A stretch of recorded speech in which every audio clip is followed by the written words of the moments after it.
ሰላም ጤና ይስጥልን እንደምን አላችሁ ውድ የቮይስ ኦፍ ራያ ዩቲዩብ ቻናል ተከታታዮቻችን በሰበር ዜና መተናል። እስከ መጨረሻው አብራችሁን ቆዩ። ህወሓት በራያ በኩል ጦርነት ሊጀምር ነው። ዛሬ በ25/12/17 እሁድ የትግራይ ሰራዊቶች በሁለት ተሳቢ ተጭነው በሁለት ፓትሮል ታጅበው ከቀኑ 5 ሰዓት አካባቢ በራያ ኮረም ከተማ ላይ ተራግፈዋል። የኮረም ህዝብ ግን ሰላማዊ ሰልፉን ከማድረግ የሚያግደን ምድራዊ ኃይል የለም በማለት ተቃውሟቸውን በሰላማዊ ሰልፍ መግለጻቸውን ምንጮቻችን አረጋግጠዋል።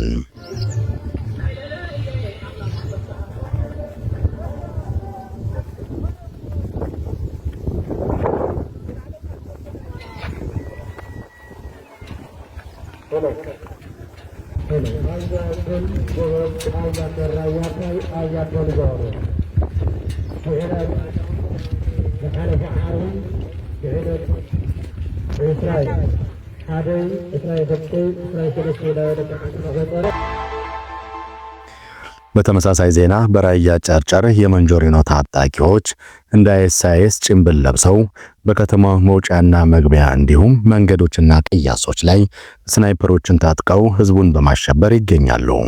የጨርጨር እናቶች ጦርነት አንፈልግም ብለው ቀጤማና አረንጓዴ ባህር ዛፍ በመያዝ በመማፀን ላይ ቢሆንም ህንቢተኛው ቡድን የራያን የጦር አውድማ ለማድረግ ህዝቡን በማሸበርና ለማሰቃየት ቆርጦ መነሳቱን ምንጮቻችን አረጋግጠዋል። አንድ ነዋሪ ለቮይስ ኦፍ ራያ ደውለውም ህወሓት ጦርነት ለመክፈት ዝግጅቱን ጨርሷል፣ ስለዚህ የፌዴራል መንግስት ዝምታና ትዕግስት እስከ መቼ ነው ሲሉ አክለዋል።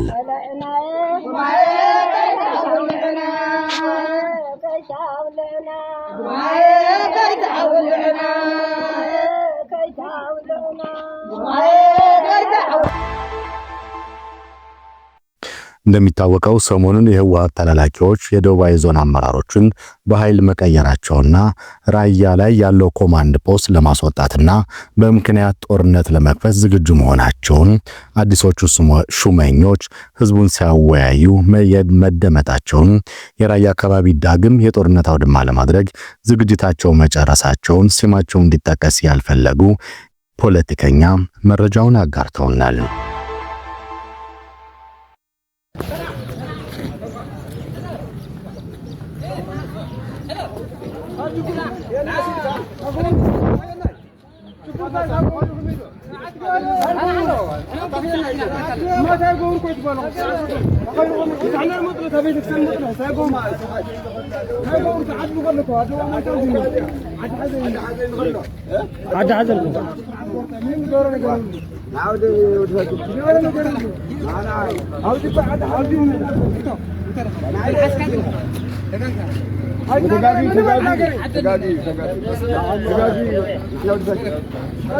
ክቡራን የቮይስ ኦፍ ራያ ለዕለቱ ያዝናቸው ሰበር ዜና ይሄን ይመስል ነበረ።